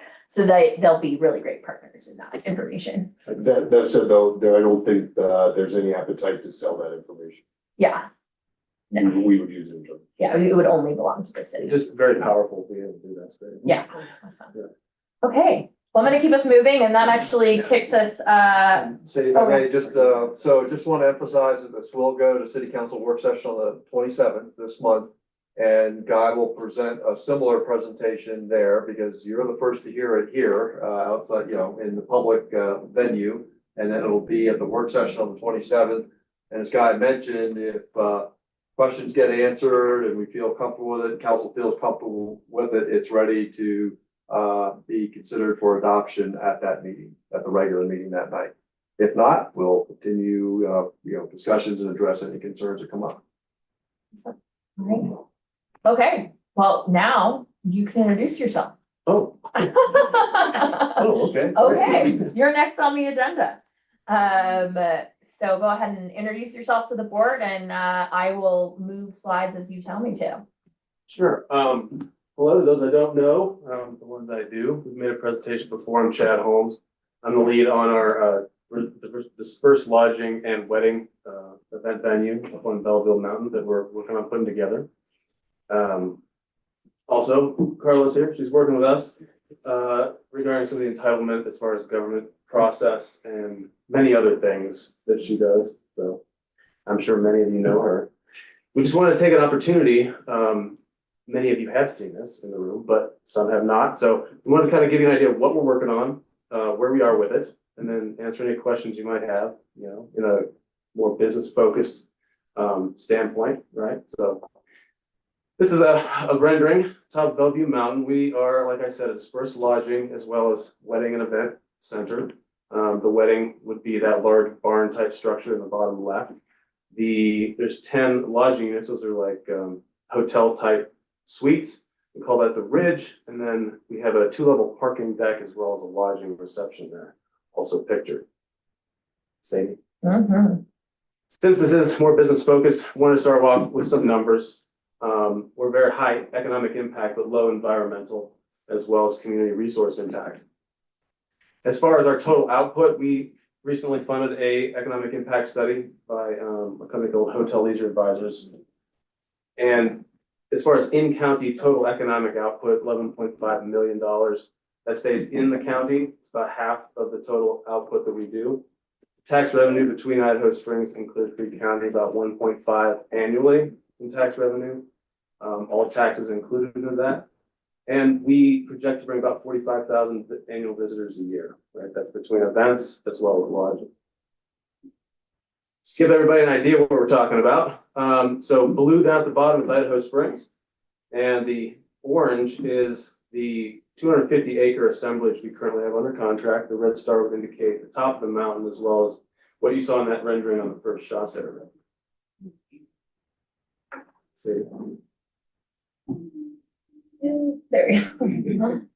So just major components of the development. Top is venue, which you see there on the left. Outdoor reception area, very similar to something like you may have seen over at Aspen. Just gorgeous background, the type of thing that brides love to get their weddings, photographed there and all these things. The Ridge, once again, you might notice that's in the snow. We do intend on being a year-round operation. The lodging reception, which is, as you would expect in any kind of a hotel or resort, that's where guests would arrive. There's some other programming built into that, as well as about 160 parking spaces. And this is the dispersed lodging component. These are proprietary designed, modular built cabins, right, built on decks, and they're dispersed across the resort. Like I said, 250 acres, but as you saw in that first picture, it sprawls out quite a lot. It's almost 1.2 miles across. These, as opposed to many other situations where you may have seen a cabin in the woods, when these are one won't be visible from another one, 200 to 300 meters apart.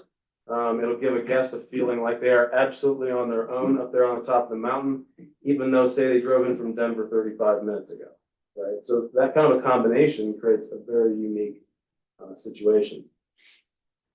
A bit of a contrast seasonally here, but winter as well as summer, we're very excited about the winter component. We developed the programming for the operations allows for this. We put particular care into that because we think that that's something people are really going to love, be able to enjoy the mountains also in the winter, even with the challenges that it brings at almost 10,000 feet. And just a couple more images. So at the center of everything we do is this outside-in concept, right? Which means to enhance the outdoor experience by removing the barriers between us and nature while maintaining balance with modern comfort and convenience. And it's primarily seen in architecture that we do. Being able to transition from indoor to outdoor, right? A lot of windows, a lot of large sliding, multi-panel doors. And that really gets programmed into everything.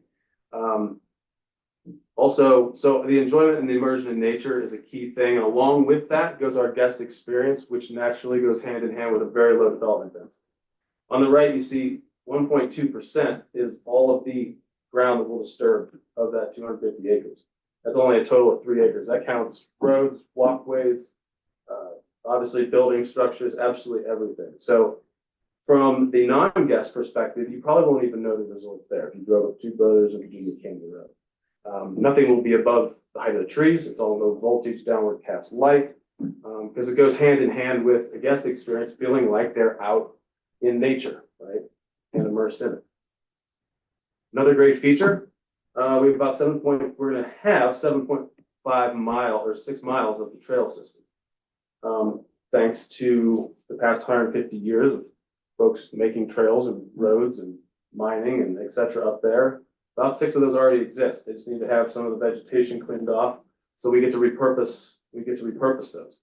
A significant amount of this is going to be open to the public, which is a feature we really love.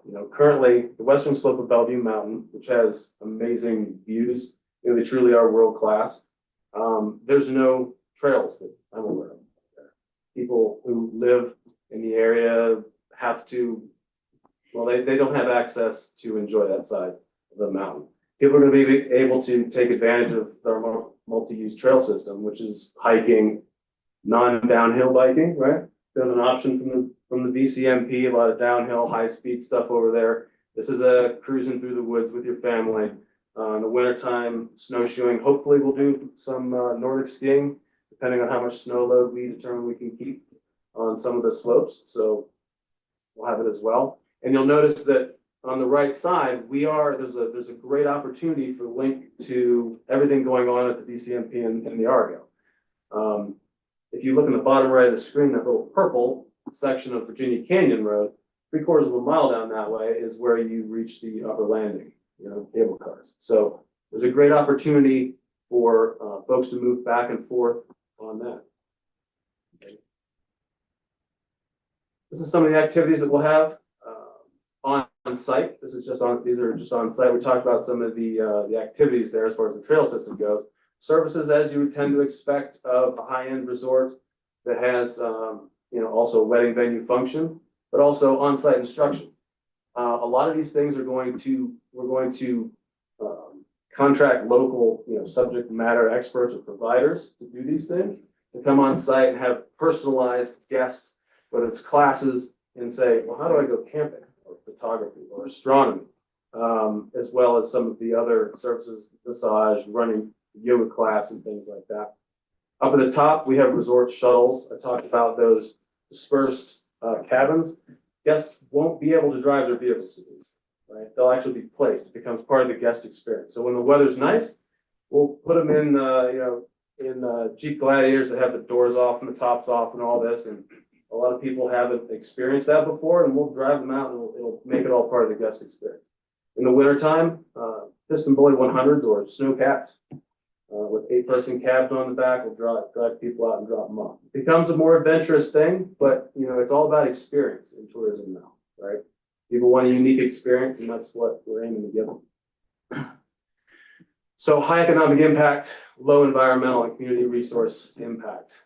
Economic generator, really the synergy with businesses here in Clear Creek and particularly Idaho Springs.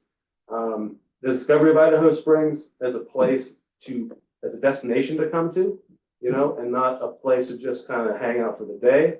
Let's come and stay here, right? We offer a higher end lodging option, which there's not much of that in town now. Increased foot traffic and sales to local businesses year round. I'm sure that that's a very positive point for local businesses. Let's see. One of the other things that we love is we're gonna have a concierge service, which is directly booking guests to local, whether outfitters or activities, right? It really reduces that friction, that resistance point to making that sale and sending the guest over to get tickets to ride at the Argo, to have dinner reservations, to go over to, Indian Hot Springs, to go rafting and all of this. That person will just book it. You'll say, I want to do this. Great, it costs us so much money. And then they'll book it and then it'll happen, right? The guest doesn't have to go through all these steps, which along the line, they're like, that's too much work, I don't do it, right? So it really helps to facilitate the synergy with businesses. Some details on tax revenue. There's 2 scenarios. It's currently in the county. This is county land. We've done a lot of talks with the city as far as what it would look like to annex. As far as what we're looking for as developers is a partner, right? Everyone we've talked to sees this as a win-win for pretty much everyone. Being super low impact. I mean, we have our own parking. We have half of our employee lodging on site. All of this.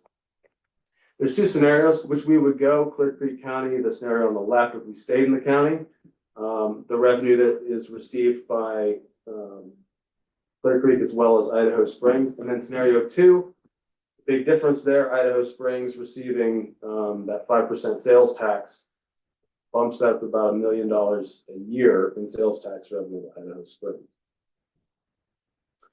A lot more detail on there, but I don't think anybody wants to read that much, so we'll move on. Again, that's kind of that last slide is probably about it. But the last thing I wanted to say was that's why not, we don't need to talk about that. Was the whole partnership aspect, being here, we're gonna be part of this community. We want everybody to benefit from it as we benefit from the community.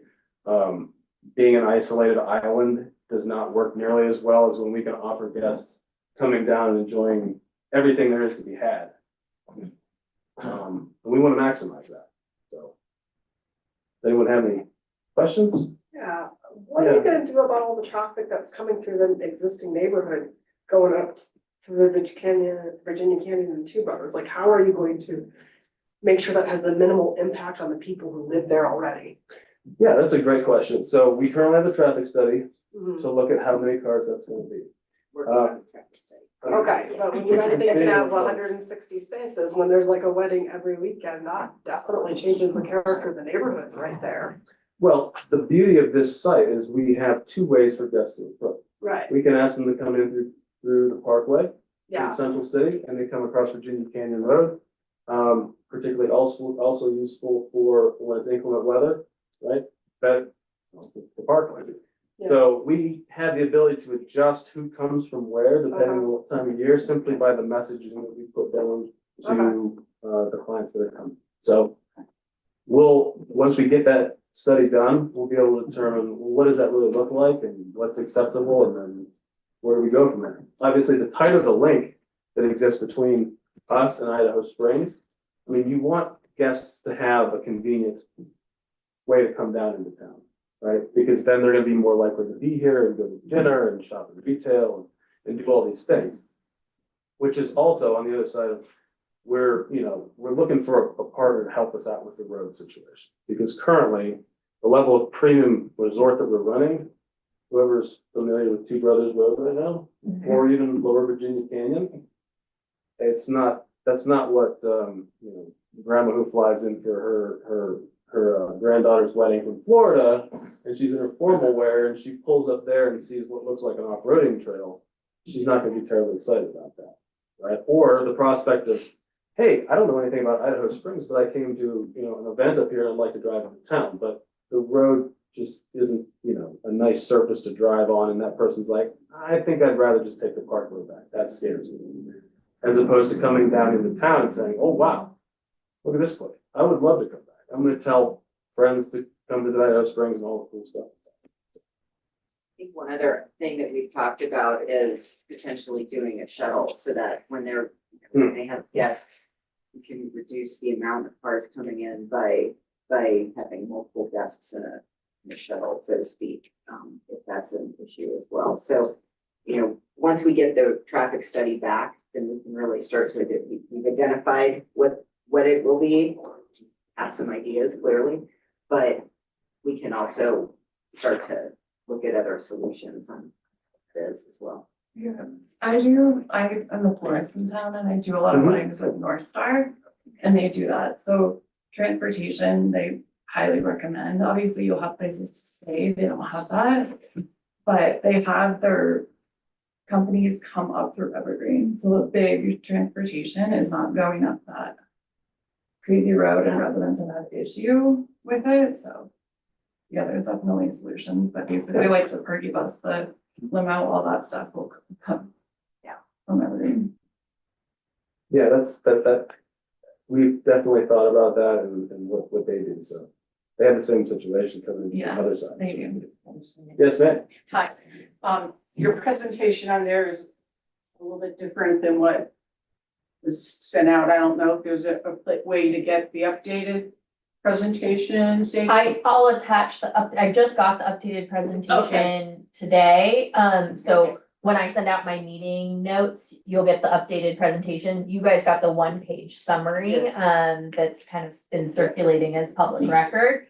So I will, get, approval to upload this presentation, or one, if you have another one you want me to upload in my meeting notes. I'll upload this for you guys. So so I have a question here. Earlier on in your presentation, you mentioned 45,000. 45 annual visitors. 45,000 annual visitors. Okay. Do you have how you arrived at that? Oh, yeah, absolutely. But I don't know if we have all the time for it, but it's all based on our projections as far as business, the occupancy rates. All the numbers that you do find in there, I should say, are annualized average 10 years, right? Because year one will be the same as 10. So it's all pretty close. How that breaks down is it's about 14,000 visitors per year for the lodging, because there's only 25 total units. And the remainder of it is wedding guests. Okay. Wedding and event guests. Okay, so they wouldn't be staying there. Well, there's a little bit of crossover, but generally speaking, that's how it breaks down. Okay, so where are these people gonna go then? That's, my thing is, you've got Black Hawk and, the casinos for people to stay at, and how we know that your traffic is going to be reflected down here. Yeah, and that's not have to go in more, but that definitely would be a question, how you figured they weren't going the other way. To clarify, your questions about how they will leave or where they're gonna stay? No, just how they're gonna, where they're spending their money. We don't have everybody that comes to your place isn't gonna, there could be a good amount. And we don't have adequate lodging for additional, so they're gonna go to the other direction, you know, over to Central City and Blackhawk, perhaps. For lodging. For lodging and activity, whatever. So I don't know how you know that everything's coming towards us. Well, that's the thing. I don't know. We don't know. And that's why I You're was, saying I was talking potential, I about, guess. you know, the stronger that link is, the easier it is for people to come back and forth, specifically to Clear Creek and Idaho Springs. Mhm. Well, the more benefit, you know, there is, and that has a lot to do with, honestly, you know, the road quality. The economic impact study though, which is 100+ pages, goes into the detail of kind of how they break down where and, you know, it's the lodging guests that are coming down here for dinner and And the spending their money. assumptions, all and- those. Yeah, there's assumptions. So, All right. so there, you know, and it's an economic impact study. So a lot of it is assumptions, but it's based on data that feeds into it. So yes, there's, you know. Well, I can see it as being pretty exciting. And sounds wonderful, so. You know. Great, I think so too. I But it would have also be up for us suggestion or like- to create the partnership that would bring those people here rather than someplace else. Yeah. So we have, Right. we have to be part of that. If you want people to end up here instead of Blackhawk, you gotta do it. And that's why I thought it was very important for Chad to get in front of you guys and to meet you, really. I mean, to start forming these relationships, because even if the traffic's not desired or the you know, tax offset's not desired or whatever it is, Tara, obviously you need to meet Chad because he needs a florist. That's right. And that's true for any, you know, I mean, that's true for any one of us in this room. Like, I think that Sadie has done a fabulous job of bringing us all together. And so as we invite new people into the community, I think it's beneficial. Yeah, and not only that, how far did you say that the wedding venue is from the top of the gondola? Okay. Right, Well, because that's- people could still lodge here and that's take the like gondola that. down, you just have to put a time limit on it, you could have a shuttle from the wedding venue No, to that's the possible. gondola. Sure. People could Mhm. take the gondola down. And there's no reason why we down. couldn't provide. And then you shuttle just as well. avoid the whole Yeah. road altogether That's for a great guests. idea. I was gonna So- say, gee, that is a Yeah, really no, it hadn't creative come up thinking, before, I don't yeah. believe, so. Yeah, I mean, it just takes care of all of that, Yeah. and then it still makes people wanna stay here in town too. Yeah. Come stay here and enjoy the local nightlife here after the venue's over. You just would have to work that out with the Argo mine and just do like a time limit, like the last gondola run is at 10 p.m. I don't think she'll ever go for that. I love that, I love that idea. That's actually not. It could work. Yep. Mayor. It's another shuttle, It could- I guess, it could definitely- station option. It would shorten your shuttle rides too, Yeah. because how far is it? And it's a different experience. It's an very experience. easy. Absolutely. The gondola takes. It is a them- different experience and they're almost Yeah, that's a happy good- to really go to the gondola and come down. That's a really good idea. Well, if their cars are down here, obviously they can go back to their homes, Absolutely, tell them yeah. if they can still lodge down here. Absolutely. If there's no more room up there and they wanna And the enjoy coming gondola is down that to unique town. experience that no one else is gonna be offering, so. Mayor has something to say? Yeah, if I may, just very quickly, one thing that the city has to consider is weighing that economic impact, right? I mean, this all looks very exciting. But, you know, it can't be a burden on the citizens. Certainly, when you look at road impacts and you look at finances. So I bring this up because we have just been presented with a pretty extensive economic impact, and I'm saying, I can tell you with certainty that this development is paying its own way by multiples, many times over. Say, you know, the upkeep and let's say improving the road and the upkeep of the road. We of course looked at that. That was a very big deal. And they checked off those boxes spectacularly.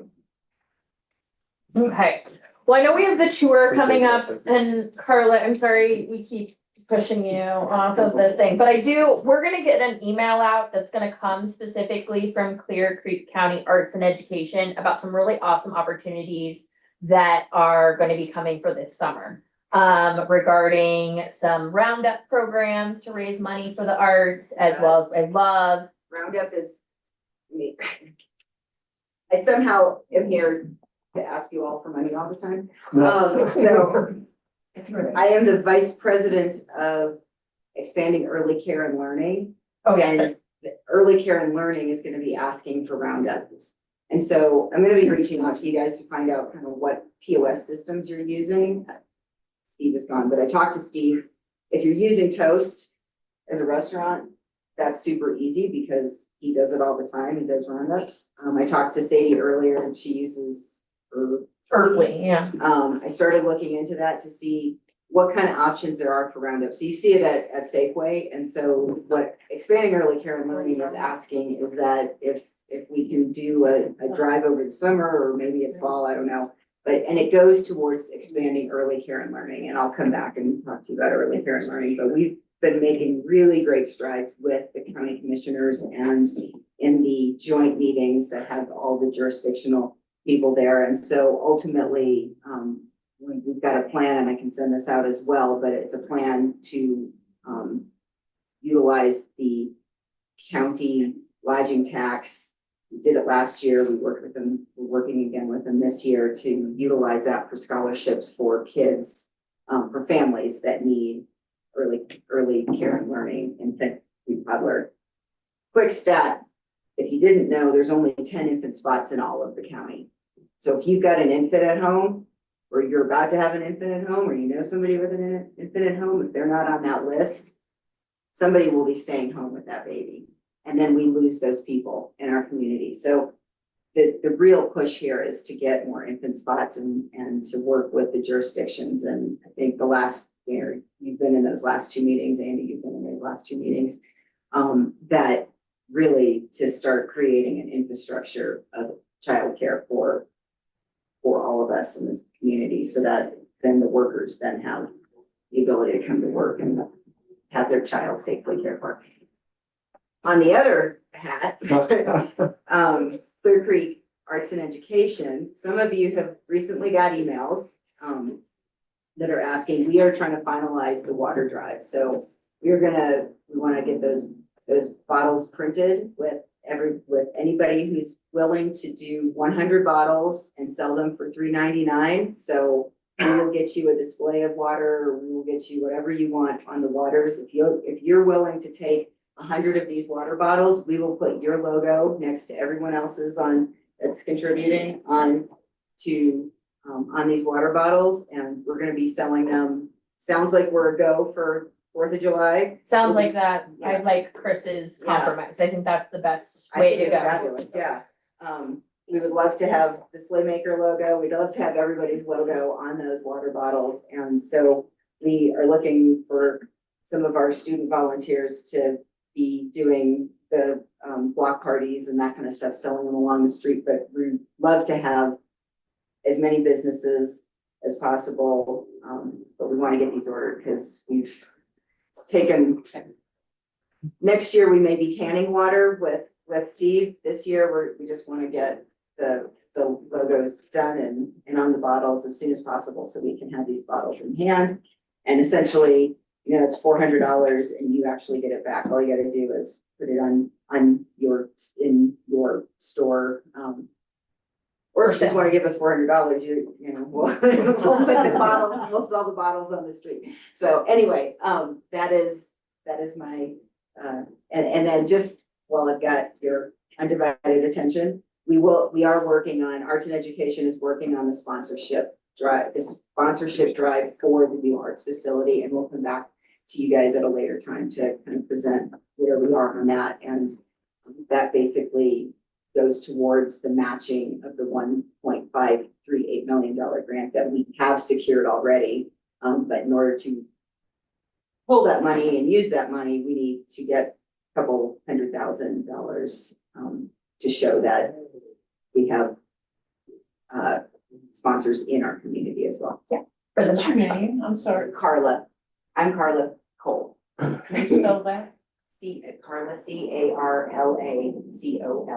Okay. And the water bottle request will be in the follow-up meeting notes. So if you guys want to participate in that program, Carla's information will be in there, and how to participate in the water bottle program. will be out. For those of you that are going on the Argo tour, you are good to go. We had a little bit of a weather potential, but we've been cleared for the tour. So you're good to go. You meet at the Argo tour office at the base of the mountain, and that's where you'll start your Argo tour. So have fun seeing the top go. This was just an example of people to see the in action marketing. No, it's going in the wrap bags. Yes, branding in action. So I'm gonna go ahead and adjourn the meeting at 3:55. Awesome. Thanks, guys. Real good. Okay.